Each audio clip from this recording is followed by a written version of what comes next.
It's been a developing story, certainly from yesterday morning all throughout the night. And joining us here at our news desk to help us understand things as they're developing in the US is Hermann Pretorius, who has become a great friend of our special broadcasts when it comes to US elections. Thanks again for coming in so early, Hermann. Next to him is Ricardo Gressel. He is an American who is living in South Africa, 20 years in South Africa. Welcome. Thank you for coming in. And of course, Dickson is a political commentator to all of our guests. Good morning, and thanks again for being with us this morning. I think, Ricardo, it's fitting to start with you as an American who is watching, I'm sure, with bated breath as these final results start to trickle in. But perhaps let's just take a step back and take us through, the build-up to Election Day, the kinds of feelings you had about Joe Biden, about Donald Trump's last 4 years. I like the way you talk about feelings, because a lot of times, the most important thing about politics is the policy. We always want to get into drilling down on what is the policy of the leaders and what is it that they represent. But there was something unique about this particular election. It had a lot of feeling. It had a lot of emotion. And I think for me, it was about pulling back on looking at the graphs and looking at the policies and really getting to understand the people that were running and also the people behind the people who were running. Yeah. And I mean, it was billed as a landslide victory by Biden. That was what most of the pollsters were saying going into these elections. What does it mean for you that this election, as it turns out, has not been such a harsh statement against the last 4 years of Donald Trump, as perhaps many critics would have thought it would be? Right. I mean, I'm one of them. It's not that I thought there would be a landslide, but I thought there would be more empathy. I thought there'd be more a sense of understanding what is leadership. And I think that was a bit frustrating not to see more of the majority in America coming together to celebrate what is leadership. But I guess, when you look at, free thinking and you think about critical thinking, to each his own. Everyone has their opportunity, and that's what's beautiful about democracy. They have the opportunity to vote. They have the opportunity not to vote. And what's beautiful to watch is that people came out this year. That you can see during this election that especially the young people, but everyone, and certainly abroad as well, me being abroad, to be able to have that opportunity to vote and to have a reason to vote. I mean, quite honestly, 4 years ago, Michelle, I didn't vote. Yeah. And I'm not proud of that. I mean, it's my civic duty to vote, and living in South Africa, in a democratic country, I want to represent what democracy is. But this year, I didn't have a choice. This year, I was put on the forefront myself to say, I want to make a difference. And that's what I think is beautiful about this election, that people are showing their voice. They're speaking their voice, and they're speaking their voice to power. Yeah. Dickson, a victory for democracy, no matter which way these elections go. Even before the actual voting day, almost 100 million Americans voting in early voting in the US and around the world. Is that a victory enough for democracy? No, it's an aberration of democracy that so many people turned up and their voice is still up for tweaking. Their voice is still up for politicking. The fact that a vote can be challenged in a court of law, Donald Trump casting aspersions on votes 3 hours ago, casting aspersions on what's happening in Michigan, for instance. I think that is not a fair representation of what democracy should be. This is a watershed moment for America. They have to deeply reflect on whether they have the best form of democracy, which is ironic. They've been the biggest export of democracy for the last 30 years. And it's not just about the electoral college per se. It's about just what the courts can do. It's about what the, they've turned politics into a lawfare where the democratic outcome lies at the mercy of 12 justices. And I think that is an aberration of democracy. Hermann, is this more politicking from Donald Trump even as vote counting gets underway? Because the fact of the matter is, yesterday we saw him coming out saying that we need to stop counting votes. The fact is, in many states, the laws actually prevent those states from counting early mail-in ballots, for example, before Election Day. So obviously there would be a delay. Yeah, no, I must say I'm slightly going to differ from Oliver in this. I think this has been an on the main positive experience for America. Turnout is very high. and Joe Biden has now won the highest total number of votes in the history of America. Yes, surpassing Barack Obama, yeah. In 2008. But so has Donald Trump. Yes, so has Donald Trump. Yeah. But the first time elections became a matter of lawfare was when Al Gore in 2000 went to the Florida courts.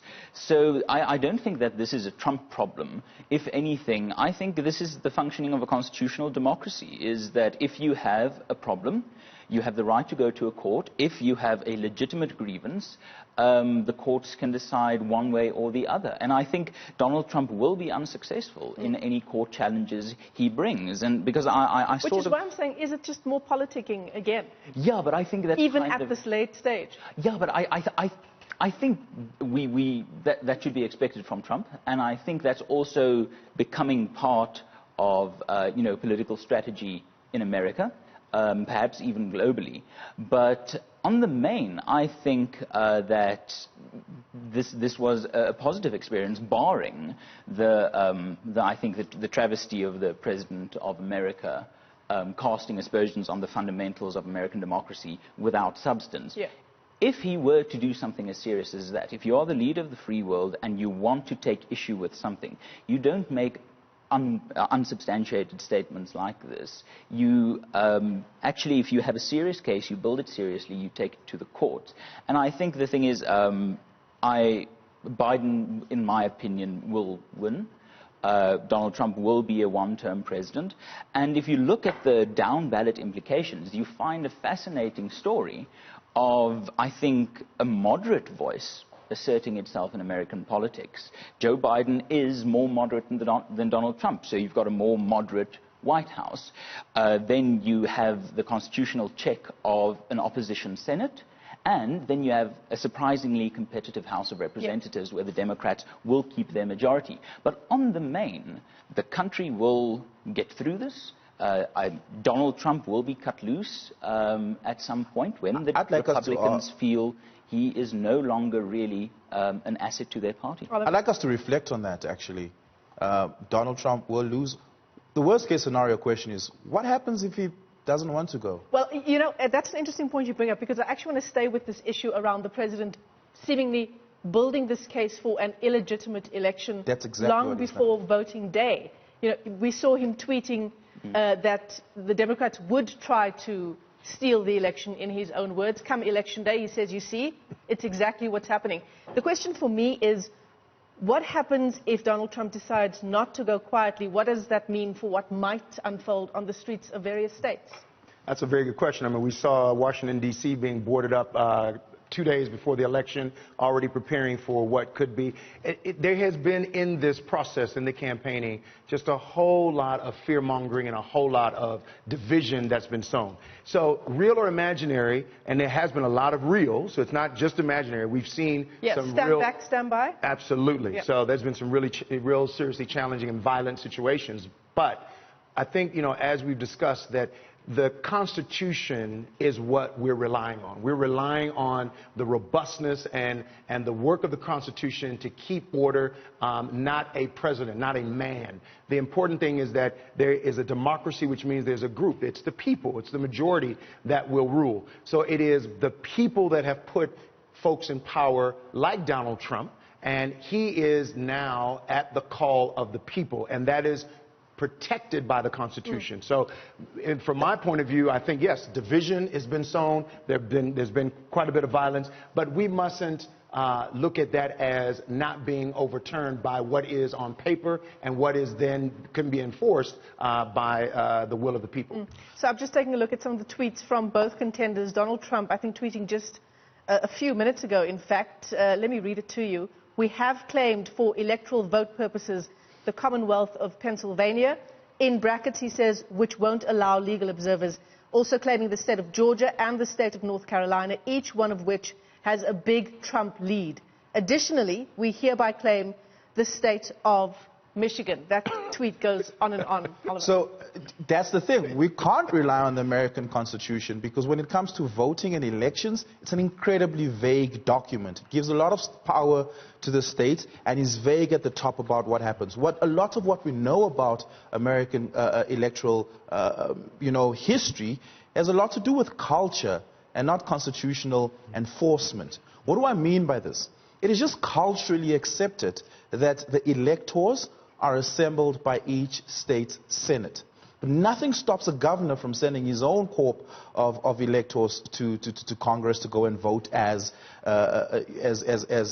electoral college, as an electoral college delegate, right? And so now they all come before the U.S. Congress on Capitol Hill, and the question is, who do we accept as the legitimate delegation of electors? That has happened before. Yeah. It can happen again. That will cause a constitutional crisis. I think this is fear-mongering of, I think, some, specifically niche state. The governor can't just send electors. That's determined by state law, by the individual laws of the 50 states.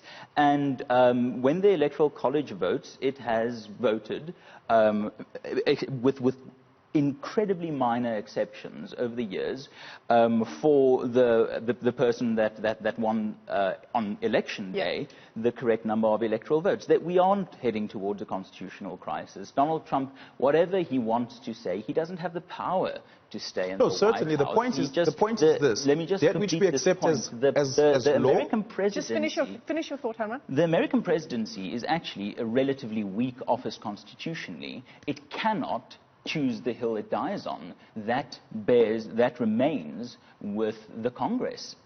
The points I'm making is this. Not that, the point is this. The American Constitution is not rigid enough on what should be the case. What I'm saying happens, and what has happened traditionally, is just a thing of accepted norms that has become the culture of the American not necessarily steeped in law. Not necessarily, exactly. For instance, a handful of states have declared faithless voters unconstitutional. Many states still allow that.